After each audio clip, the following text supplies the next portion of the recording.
Part 10, Real-Life Stories and Lawsuits from Deir Medina.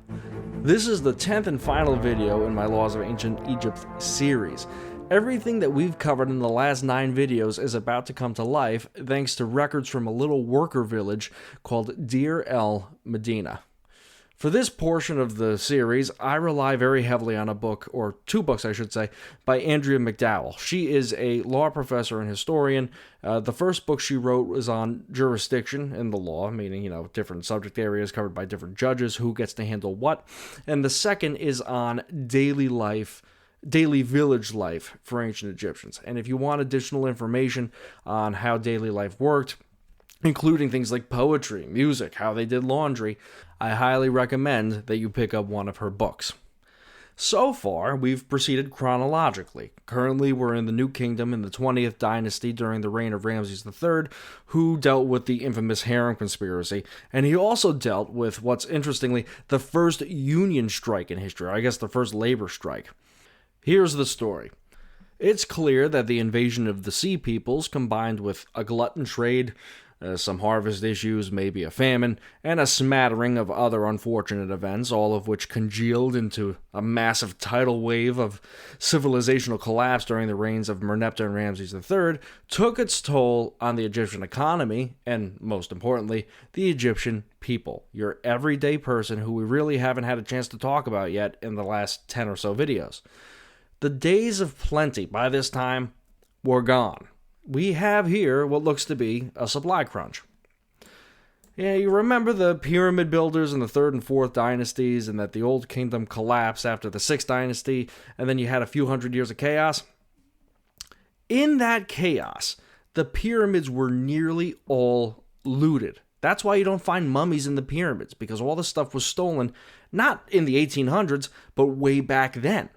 Future pharaohs in the Middle Kingdom, and some even in the New Kingdom, they built smaller pyramids as passion projects or as to pay homage to the great past. But from the Middle Kingdom onward, pharaohs were buried in tombs, not in pyramids. In the New Kingdom, beginning with the 18th dynasty, Thutmose I, he started construction on the Valley of the Kings. It's a royal necropolis where most of the pharaohs, including King Tut, were all found. The Valley of the Kings is located inland on the west side of the Nile opposite Luxor. There are literally hundreds of tombs, and to construct all of those tombs, the pharaohs hired workers who were very skilled, and those workers were given housing. The village is named, like I said before, Deir Medina. The place is absolutely desolate. It's in a desert, completely devoid of life, and it's kind of a fitting place for a necropolis, a place of the dead. It's these conditions that essentially allowed for the mummification of not only the pharaohs, but the administrative records and personal letters of the worker community who resided in Deir Medina. There are thousands of documents, most of which are still not translated, shedding light on ancient Egyptian daily life, and luckily for us, how the family functioned, how property was treated, and how local courts operated in connection with the vizier and the pharaoh. When you read the translated records, it's kind of like an ancient Egyptian version of Parks and Recreation. There's plenty of local drama, scheming, and sometimes even attempts to hide legal issues from the eye of the southern vizier.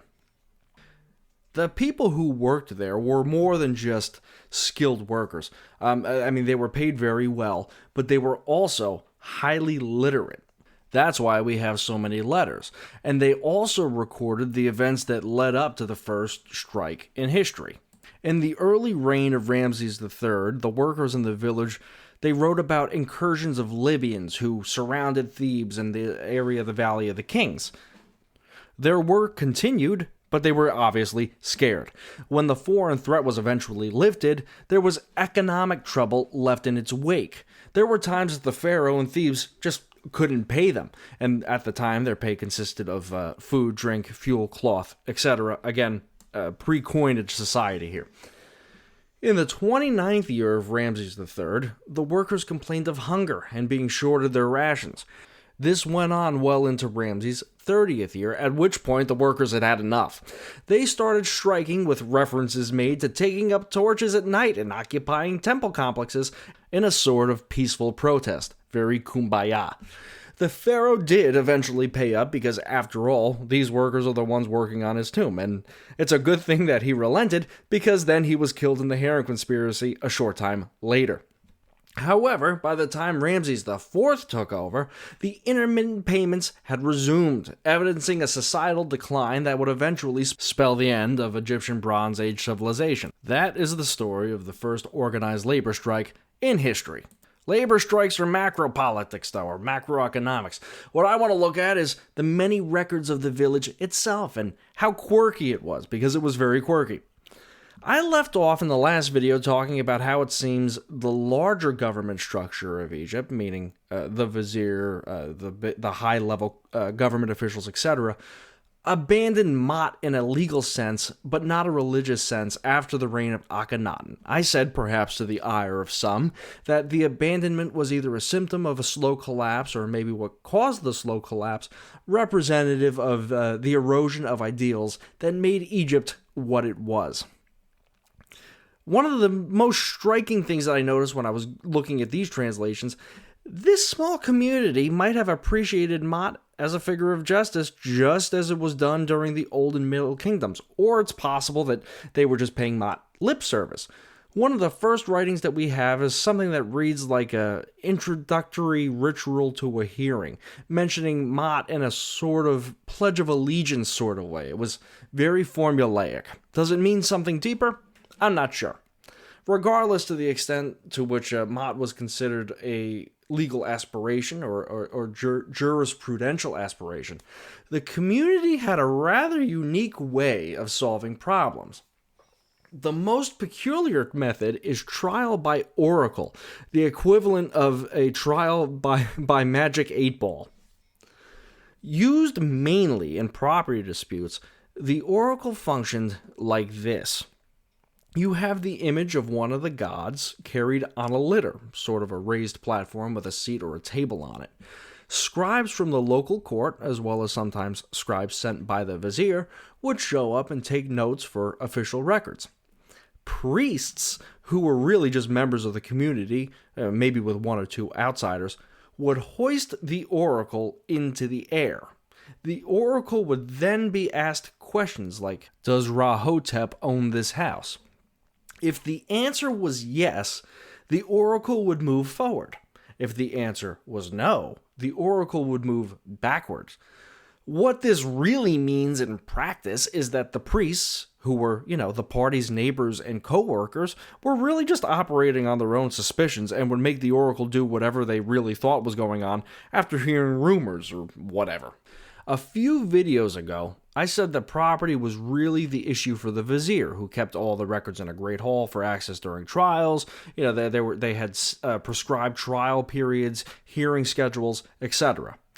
Why then here are we relying on a magic 8-ball? There's a good answer. It's because the pharaoh owned all of the land and houses in Deir Medina. It's a worker village sponsored by the pharaoh, so when you got hired to work there, you'd be assigned a house to live in. It all belonged to the pharaoh. You didn't actually own anything. You were essentially leasing it from the government, or it's a benefit of you working in the Valley of the Kings. So whenever a dispute came up regarding property, they just had to see who the most recent appointee to the house was, which is something that the village foreman would have on hand.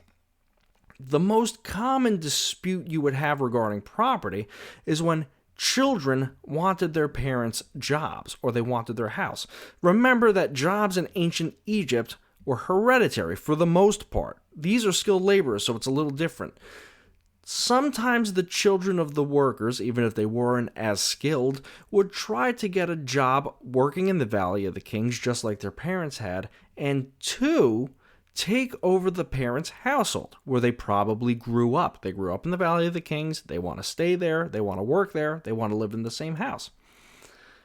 If the house was assigned to another worker by the government, you would lose. But if the house was one built by your parents, so Even though these people were working in the Valley of the Kings, they had a lot of downtime. Sometimes they would construct their own houses in the valley. In that case, the worker would own the house, and the child might win because it really was their hereditary property, not the pharaoh's. Only the houses that were originally commissioned for the village belonged to the pharaoh. The oracle had other functions, though. Sometimes it would be used to identify evildoers or as a sort of a preliminary litigation tool. Because this community was so close-knit, you could imagine that pointing fingers and accusing people of things willy-nilly is probably a bad idea. It would most likely come back to bite you in the ass. There were a handful of litigious residents, and we're going to get to them later, but for the most part, you don't want to defecate where you eat. If you did want to accuse somebody of something, but let's say you didn't have the testicular fortitude to take the case to the local court, or maybe you just didn't have enough evidence and only had a mere suspicion, then you would go to the priests, who would gather everyone and pose a question to the oracle regarding whether so-and-so is the one who stole your hair clip. It gives the accuser a sort of plausible deniability. You're not actually pointing the finger. The oracle is doing it for you. This oracle wasn't infallible, though, and people regularly second-guessed its prognostications because, again, it's really just the priests using the image of a god to express their own personal suspicions. Is that really justice? I don't know. Some people think, including Professor McDowell, that this is a much older custom oracle use. But I disagree, because based on the inscriptions from past judges who seem to take justice very seriously, I can't imagine them resorting to something so arbitrary as an oracle controlled by men. I think it was either unique to smaller communities, again as a tension-removing system, or it's the degradation of Egyptian justice manifest. Aside from using oracles, when you go to the actual court, their court procedure was also really weird. It was very neighborly and very simple. The local court officials were called magistrates, and the local court itself was called the kenbet. We're just going to refer to it as a court. No need to know that. Because this is a work community, normally the bosses of the workmen were among the chief judges, with scribes and local law enforcement officials sitting in. What this really is arbitration. It's not a formal court. The vizier would send scribes to sit on the court if something juicy was going on, or it could have been that the scribes were just in town that day for other official duties. We don't know really anything about how the judges themselves functioned, meaning that we don't know if it was majority rule amongst the judges, if it had to be unanimous, etc. What is clear, though, is that it was very informal, with none of the procedural requirements mentioned in Rekhmare's tomb, for example, like written petitions, statutes of limitations, prescribed discovery periods, etc., mentioned at all. These guys just flew by the seat of their pants. The investigative functions of the court remain the same as we saw before, with the judges doing the questioning. Because this is such a small community, you don't need an army of scribes to go out and fetch witnesses and evidence. Rather, most things were done orally, with witnesses, presumably neighbors of the accused, coming to the court when asked. After all, they were only a couple of doors down. This informality also impacted enforcement mechanisms. There seems to have been a reluctance to punish people within the community. In fact, more often than not, people were given several chances for doing the same thing, and the same case could be heard like an endless number of times. This is very unlike the cases involving the vizier or the pharaoh, which were very efficient, very quick, and very ruthless. The informality or reluctance did not extend to the initial law enforcement phase, though, so I don't want to give the picture that everything was lax. It's really just enforcement, because while post-judgment enforcement was relaxed, the initial investigation by law enforcement appears to have involved regular beatings, either within the village or down to what they called the place of examination down by the river. Those are two separate things, at the place of examination and down by the river. Remember that the Valley of the Kings in these tombs were guarded by the elite Medjay. That we covered that in several videos ago when we talked about law enforcement. They're still here and they don't like to mess around. So the bailiffs are relaxed, the cops not so relaxed. In a few seconds, you're going to see an example of a complaining witness, a victim, an innocent person who was reporting something getting beaten down by the police for reporting it. If they were beating victims, you know that they were also beating up. As all communities do, this community had its fair share of troublemakers. There is this one guy, Mary Sekhmet, the beloved of Sekhmet, who comes up not once, but twice in the court records in two completely different cases. The first case is horrible. It involves a newly engaged couple. Now, we haven't talked about marriage so far. I'll give it to you really short. It was a thing in Egypt, but it was much more informal than it is today, or it was in Mesopotamia at the same time. If you watch my video on how Mesopotamian law operated, they had marriage contracts. Their marriages were recorded. They also had dowries. In Egypt, you essentially moved in with each other as long as your in-laws approved. There's one letter where a father-in-law forces his soon-to-be son-in-law to sign a prenuptial agreement saying that if he divorces her, he would forfeit his right to all common property. So it's traditional that even though marriage was informal, divorce was very formal. Men would get 2/3 of the common property, the marital property, in a divorce, and women would get 1/3 of the common property. Inheritance, like it is today, is separate. It's not considered a part of community property. Now, assuming that your in-laws approved of the tentative marriage, and even if they made you sign an ancient prenuptial agreement like this father-in-law did, your intention to move in with one another was tantamount to an engagement.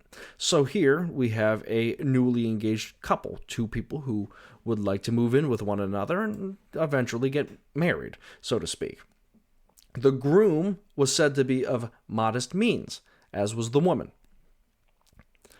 Our nefarious interloper, Mary Sekhmet, who is a wealthier man in the community, took a liking to the woman and had an affair with her. Now, adultery in Mesopotamia was often a crime, and the woman would normally be put to death or ostracized. In Egypt, it wasn't a crime, but it could serve as grounds for a for-cause divorce, and it would also, interestingly, render the adulterer's share of the common property forfeited. But from most of the records in the village, adultery was used then, as it is today, as a political tool to engage in slander. One case talks about how an official, Pa Neb, slept with a number of women. It wasn't a court case, it was just a letter, but you get the point. In this case of Mary Sekhmet, the poor groom-to-be reports Mary Sekhmet and his cavorting with his future fiancée to the local authorities. The authorities then beat him, believing the accusation to be incredulous. In other words, the local officials, who thought that Mary Sekhmet was so, rich and handsome and outstanding, couldn't believe that this lowly-born serf was accusing him of a crime and beat the lowly-born serf instead of investigating the issue. It looks like at some point, either because the poor man kept badgering them or because they themselves realized that they were wrong, the affair was officially discovered by the authorities. Mary Sekhmet was forced to take an oath saying that he would leave the woman alone. He took the oath, but he continued in his conduct anyway, and the woman became pregnant. So what happened to homewrecker Mary Sekhmet? Well, evidencing the relative impotence of the local court, he was forced to take yet another oath. Justice at its finest. Mary Sekhmet comes back again, this time not because he destroyed somebody's future marriage, but because he's trying to steal somebody's property. A fella named Kenna restored a chapel that had fallen into disrepair. So remember how I said before that the homes and the land used for the purpose of housing the villagers and the workers all belonged to the pharaoh? Self-built buildings were privately owned, as stated earlier. Restoring a building, even if it was built by the pharaoh, also appears to have converted the property from state-owned to privately owned. So Kenna, in restoring this chapel, made it his own in a sort of adverse possession sort of scenario, something which was well accepted in the Near East around this time, as seen in many other law codes. Mary Sekhmet had nothing to do with the restoration of the chapel, but he shows up again, this time saying that actually one of the gods promised him a share of the chapel. Mary Sekhmet is the one who initiated the court proceedings. He's our plaintiff this time, before he was the defendant. So, out comes the oracle to do its thing. Not surprisingly, the oracle concluded that Mary Sekhmet had made the whole thing up. Now, in reality, the priests and the magistrates who controlled the oracle clearly knew Mary Sekhmet and were sick of his shit. Remember that he came before them at least twice in the past, having violated his oaths, so his word probably did not go very far with the local priests and magistrates. The local issues went beyond just stealing women and claiming that the gods promised you other people's money. Stealing private property, apparently, resulted in an inquiry and then restitution if found guilty, and the restitution owed for theft, per the numerous letters and records that we have, was threefold whatever was stolen. So you steal one thing, you got to pay back three. You also couldn't slander people by reporting clearly fake charges. And that's kind of what happened with Mary Sekhmet. Remember, he's respected, and then this lowly guy comes up and says that Mary Sekhmet slept with my fiance. The court officials beat him up. There's another case involving someone who was accused of doing witchcraft, targeting the pharaoh Seti II. This is interesting. We know by now, thanks to the Harem Conspiracy Papyrus, that magic, at least when it was used against the pharaoh in a voodoo sort of way, black magic, so to speak, was a crime punishable by death. One of my friends who likes to watch these videos and comments very helpful things pointed out that magic was very normal, like the Book of the Dead is really magic, so it's only voodoo and black magic against the pharaoh that's bad.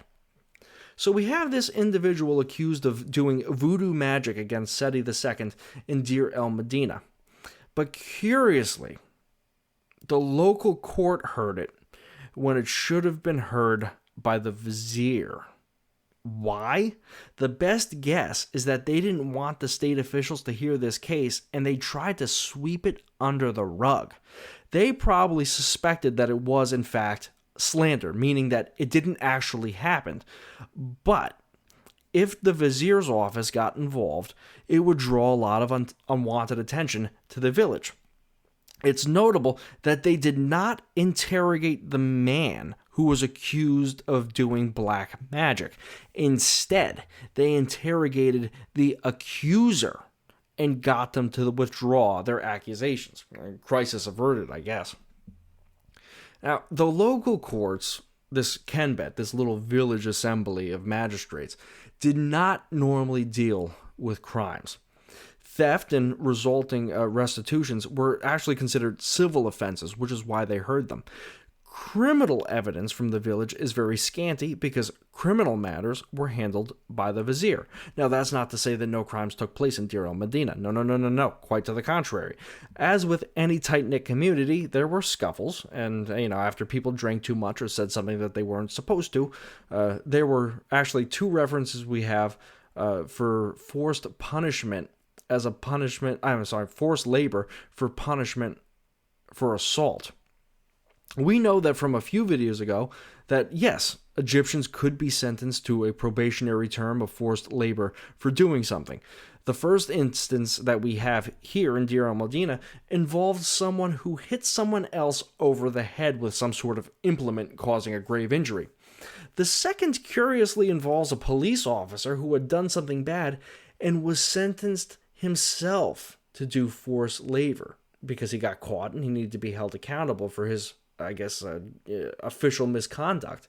So it seems that here, at least in the village, nobody was really above the law.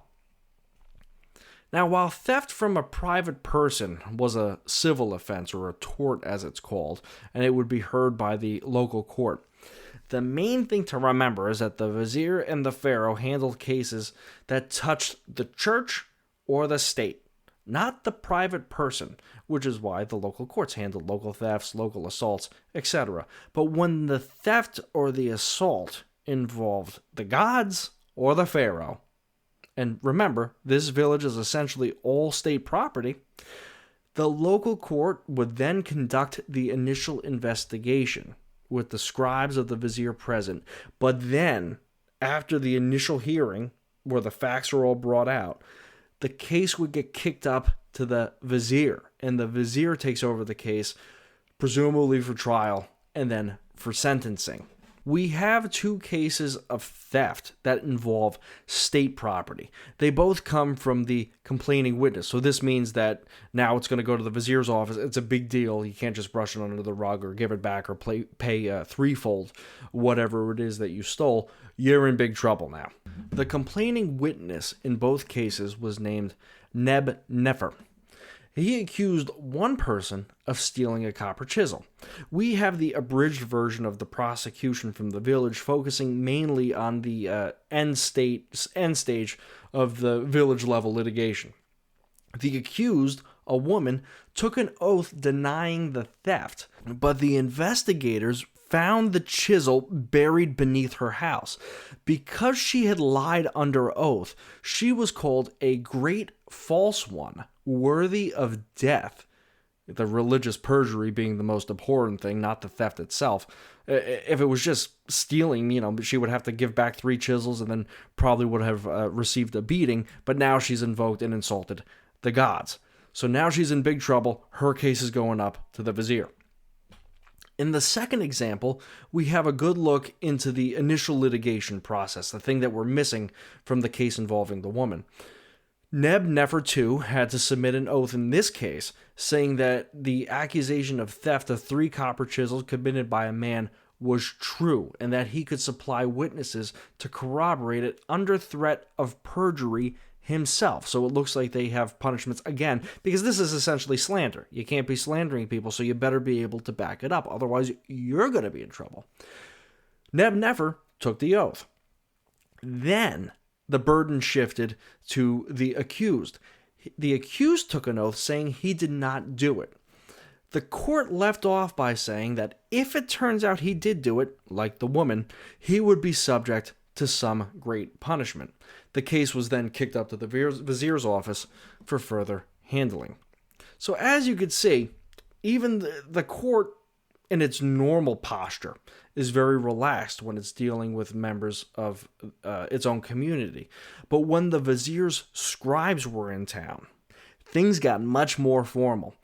You have oaths being taken by both parties during the initial proceedings. The air is heavier, it's more serious. And just, contrast that with the arbitrary beatings conducted by the local officials when purely local matters were at issue. That brings us to the last legal hurrah of the New Kingdom, the Great Tomb Robberies. The reason that it's here, even though it's this wide-known case, it's because it happened in Deir Medina. That's where we get it from. We're now in the reign of Ramses IX, and the situation at Deir Medina had been deteriorating for decades. So during the reign of Ramses VI, about half of the village was laid off. They were fired and dispersed. You still have Libyan tribes coming in, surrounding the area, surrounding the Valley of the Kings, and they interrupt work. They force workers to run out of the village and seek protection in nearby Thebes or Luxor.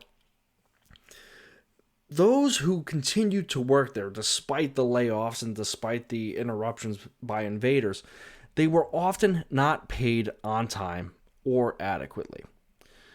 The result is that those who were tasked with building the tombs resorted to theft. Now, not everybody participated. This didn't become a pirate community or anything, but enough of them did, and enough of them were caught so as to generate a corpus of transcripts detailing their prosecutions. In total, they're called the Great Tomb Robberies. During the reign of Ramses IX, the mayor of Thebes believed that several royal tombs had been looted by the Deir el Medina workers. something that had again been going on for years, but on a small scale. You steal one thing, you don't crack the tomb open and steal all the gold. It's too noticeable. And it makes sense because these are the people who built the tombs. They know the layout of the valley the best because they built it. They know where the stairs are hidden. They know where the entrance is. This is the same thing that I was talking about before that happened with the pyramids. The workers who built them eventually they waited for the guards to look the other way or waited for Egyptian society to collapse, and then they would show back up and steal everything. So the mayor has a hunch that these Deir el-Medina workers have been stealing things out of the Valley of the Queens, not the Valley of the Kings. This is the Valley of the Queens. When he shows up to inspect the tombs, they all turn out to be sealed and intact. The Deir el-Medina workers now, vindicated, walked to the mayor's house across the river in Thebes and threw a party outside of it to rub his defeat in his face. Less than a year later, though, maybe 6 months, the Deir el-Medina workers had attacked the very same tombs in the Valley of the Queens.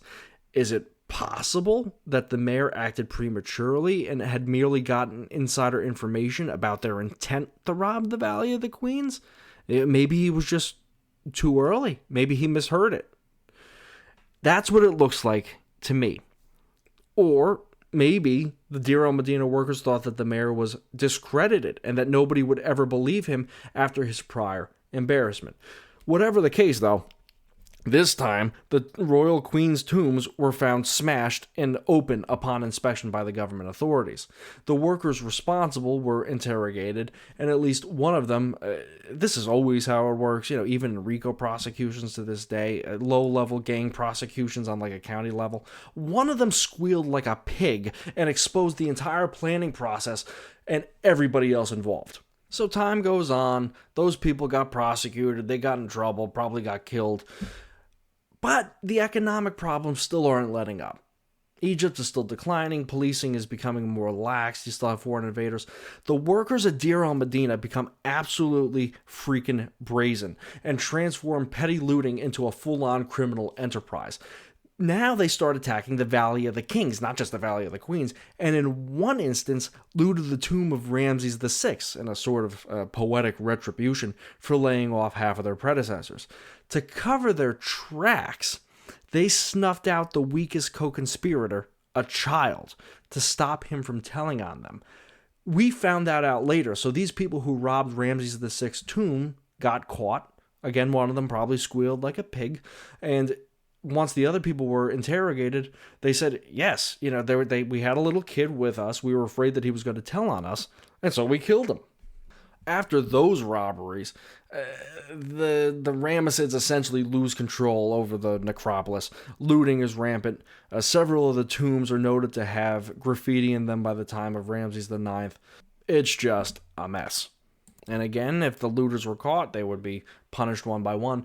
But those who did not participate or who didn't get caught were tasked, likely under military supervision, to rebury the pharaohs into these massive caches, these tombs containing tens of sarcophagi, to hide them from future looters. So when you read the history books and you hear that there's 15 pharaohs in one tomb, and you're wondering how that is, who did that?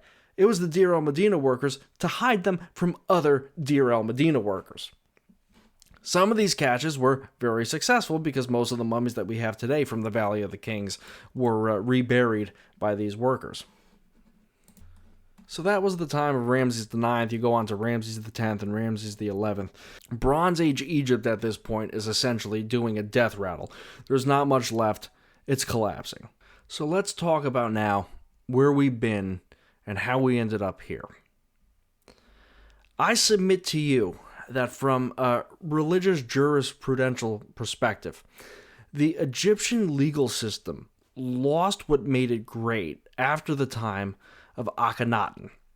The Tribonian of Egypt, Rekhmire, was the last great legal mind in the country. His vision, which was the product of some 2,000 years of divinely inspired jurisprudence centered on Ma'at, was cut short by the heretic pharaoh's abandonment of the old religion. Horemheb, a benevolent dictator trying desperately to salvage old Egyptian ways through a powerful cult of personality and with some military swagger, resorted to pragmatic legislation as a necessity in the place of religious legal principles.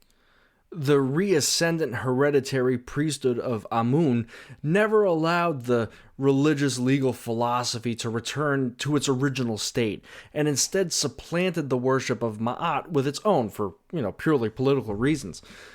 Subsequent pharaohs, who were plagued with invasions, famine, and other issues, simply had no time to dedicate to judicial philosophy, only to prosecuting the most grievous crimes and maintaining some semblance of law and order. The result? I think it's Deir el-Medina. You have laxity, legal reluctance, impotence, the use of oracles, and really a total collapse of law and order. For all we know, the judges and the magistrates who were controlling the oracle deciding the fate of others were the same people looting the damn tombs of the pharaohs. By this point, the magic of law is dead, and with it died Bronze Age Egypt. I don't think the descent is all that dark, though, because in the absence of strong laws, you have the rise of a very intriguing set of non-legal writings. So in the place of law and order, people began to write about idealism and self-policing, how a person should act in a world where wrong will be done to them inevitably, and when the future, in the midst of a total global collapse, is uncertain. And these new writings sound like this: do not be afraid of tomorrow, because today is in the hands of God. Do not disrespect your mother. Do not boast of property which is not yours. Do not ignore your neighbors when they are in need. Do not be boastful. Do not straighten what is crooked. There are plenty more similar examples, and I encourage you to read them, because I believe that this emerging personal Egyptian philosophy, one of internal justice and internal salvation, is the sort of writing that carried the Egyptian people from the Bronze Age into the Iron Age, and perhaps some of those very same phrases served as inspiration for another people situated on the geographic fringe of a decaying Egyptian empire. Is this the origin of the Ten Commandments and a new order of religious law? I think so. Thank you for watching.